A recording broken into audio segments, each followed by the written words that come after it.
Selamat datang di channel kami. Di sini kami sudah menyiapkan cerita-cerita menarik dari seluruh penjuru arah. Jangan lupa like, komen, dan subscribe agar channel kami dapat berkembang. Terima kasih. Semoga kalian semua yang melihat channel ini dapat dilindungi oleh Allah Subhanahu wa Ta'ala. Amin. Di tengah keramaian Pikuk Jakarta, tersembunyi sebuah warung kecil yang terkenal menyajikan gudeg terenak di kota itu. Warung tersebut bernama Gudeg Kartina, berdiri di gang sempit yang jarang dikunjungi. Orang-orang rela antre panjang demi bersandar gudeg yang konon memiliki rasa manis yang memikat dan berbeda dari gudeg biasa. Namun, warung ini menyimpan kisah kelam. Menurut desas-desus, pemiliknya, Bu Kartina, mendapatkan resep rahasia dari sebuah ritual pesugihan di lereng Gunung Merapi, Jawa Tengah. Ritual itu menjanjikan kekayaan dan kesejahteraan bagi siapapun yang bersedia membayar mahal dengan jiwa mereka. Sebagai ketidakseimbangannya, gudeg yang dibuat akan memiliki rasa yang tak ditandingi, mampu memikat saja yang menyaksikannya. Penduduk sekitar mulai memperhatikan keanehan. Setiap malam Jumat, suara gamelan terdengar dari dapur warung, meski tidak ada aktivitas di sana. Bahkan, beberapa pelanggan melaporkan melihat sosok bayangan hitam berdiri di sudut ruangan, seolah sedang mengawasi. Suatu hari, seorang pelanggan yang penasaran menemukan fakta mengejutkan. Patung kecil di dapur Bu Kartina menyerupai sesosok makhluk gaib dari mitos Jawa.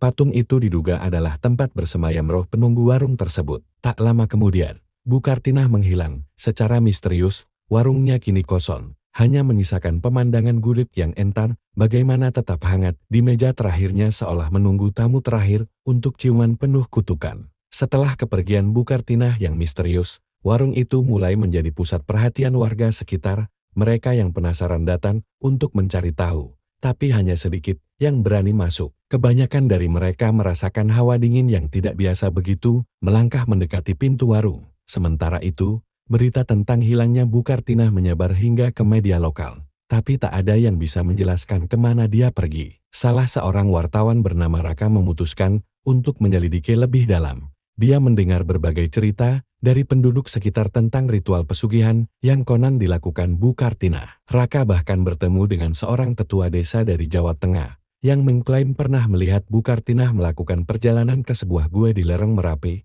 tempat di mana banyak orang datang untuk mencari kekayaan melalui perjanjian gaib. Tetua itu menceritakan bahwa pesugihan yang dilakukan Bu Kartina adalah salah satu yang paling berbahaya, dikenal sebagai pesugihan gudeg setan. Perjanjian itu melibatkan pengorbanan bukan hanya dalam bentuk materi, tetapi juga jiwa orang-orang yang percaya pada masakannya. Siapapun yang memakan gudeg tersebut secara tidak sadar menjadi bagian dari perjanjian itu. Setiap gigitan mengikat mereka dalam siklus kutukan.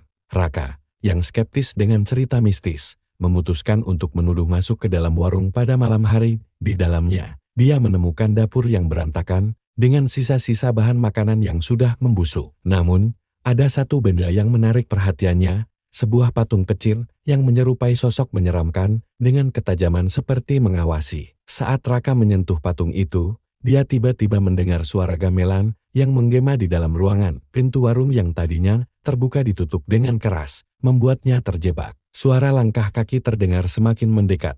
Meskipun tak ada siapapun di dalam, ketika dia mencoba mencari jalan keluar, sosok bayangan hitam muncul di sudut ruangan, mengamatinya dengan intens. Bayangan itu berbicara dengan suara yang berat dan menggema, "Kau telah melewati batas, anak manusia. Jiwa-jiwa yang terikat di sini tidak boleh diganggu." Raka, yang ketakutan, mencoba menjelaskan bahwa dia hanya mencari kebenaran tentang Bu Kartina. Namun, sosok itu hanya tertawa dingin. Kartina membayar harga yang mahal untuk kekayaan dan rasa masakan ini. Sekarang, warung ini menjadi tempat tinggal bagi jiwa-jiwa yang terikat, termasuk kau. Jika tak segera pergi, tanpa pikir panjang, Raka melarikan diri dari warung itu. Saat dia berhasil keluar, suara gamelan tiba-tiba berhenti. Ketika dia menoleh ke belakang, warung itu sudah menghilang, hanya ada tanah kosong di tempatnya. Raka membawa patung kecil itu ke rumahnya sebagai bukti.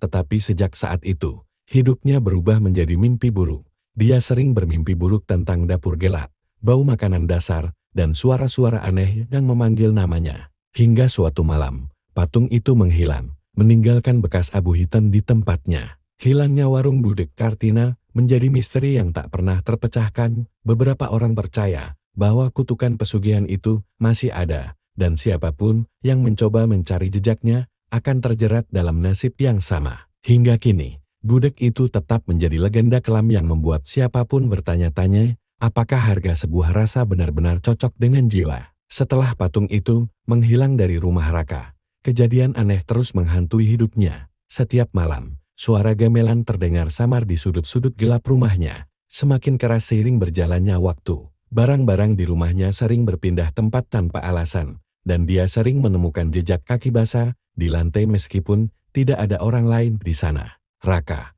yang awalnya skeptis dengan hal-hal gaib, mulai kehilangan kewarasan. Dia mencoba mencari jawaban dengan mendatangi paranormal terkenal, Mbok Sumi, yang konon mampu berkomunikasi dengan roh-roh halus. Ketika Raka menjelaskan apa yang terjadi, Mbok Sumi terlihat pucat. Kamu sudah membuka pintu ke dunia yang tidak seharusnya kamu sentuh, Nak, ujar Mbok Sumi dengan suara berat. Warung itu bukan sekedar tempat makan, tapi perjanjian antara manusia dan makhluk gaib. Patung yang kamu bawa adalah kunci dari semua itu. Tanpa sadar, kamu telah mengundang mereka masuk ke dalam hidupmu. Mbok Sumi meminta Raka melakukan ritual pembersihan di sebuah tempat yang dianggap sakral, sebuah sendang tua di lereng gunung Merapi. Namun, perjalanan ke sana tidaklah mudah. Sepanjang jalan, Raka merasakan kehadiran bayangan hitam yang terus mengamati dari kejauhan. Kadang-kadang, dia mendengar bisikan yang menyuruhnya kembali dengan nada dingin dan mengancam. Sesampainya di sendang, Mbok Sumi memulai ritualnya. Air dari sendang dituangkan ke patung yang telah ditemukan kembali secara misterius di rumah Raka. Saat ritual berlangsung, terdengar suara gemuruh dari dalam sendang, seolah ada sesuatu yang marah di bawah permukaan air. Kamu harus mengembalikan patung ini ke tempat asalnya, kata Mbok Sumi tiba-tiba. Jika tidak, kamu tidak akan pernah terbebas dari kutukan ini. Dengan bantuan Mbok Sumi, Raka mencari informasi lebih lanjut tentang asal-usul patung itu. Mereka akhirnya menemukan lokasi gua tempat Bu Kartinah diduga melakukan pesugihan. Dalam perjalanan ke sana, suasana semakin mencekam. Pohon-pohon terlihat seperti memiliki mata yang mengawasi, dan udara semakin berat, seolah-olah mereka sedang memasuki wilayah yang terlarang. Ketika mereka memasuki gua, hawa dingin menyergap, dan cahaya lilin dari Mbok Sumi hampir tidak cukup untuk menembus kegelapan di dalam gua. Raka melihat dinding yang dipenuhi ukiran wajah-wajah mengerikan, seolah-olah mereka adalah jiwa-jiwa yang terjebak. Di tengah gua, berdiri sebuah altar kecil. Di sana, mereka meletakkan patung itu, sesuai dengan arah Mbok Sumi. Namun, saat patung ditempatkan, gua mulai bergetar, dan suara mengerikan menggema.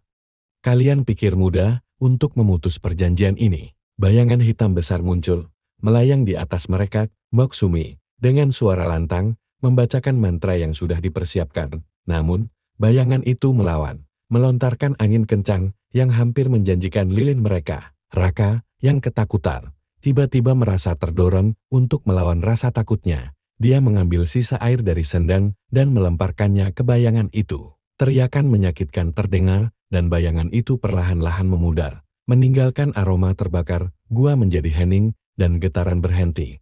Namun, sebelum bayangan itu menghilang sepenuhnya, ia berkata, ini belum berakhir. Manusia. Ketika Raka dan Mbok Sumi keluar dari gua, matahari mulai terbit, seolah-olah menyambut akhir malam yang panjang dan penuh kengerian. Meski ritual itu berhasil, Raka tahu bahwa bayangan kutukan itu tidak sepenuhnya hilang. Dia memutuskan untuk pindah jauh dari Jakarta, meninggalkan segala sesuatu yang berhubungan dengan warung itu. Namun, hingga kini, beberapa orang yang melintasi lokasi bekas warung Bu Kartinah mengaku mendengar suara gamelan di malam hari, dan aroma gudeg yang manis terkadang tercium, meski tempat itu sudah berubah menjadi tanah kosong. Misteri tentang gudeg Kartinah tetap hidup sebagai legenda menakutkan di tengah kota Jakarta, sebuah pengingat akan harga yang harus dibayar ketika manusia bermain-main dengan dunia gaib.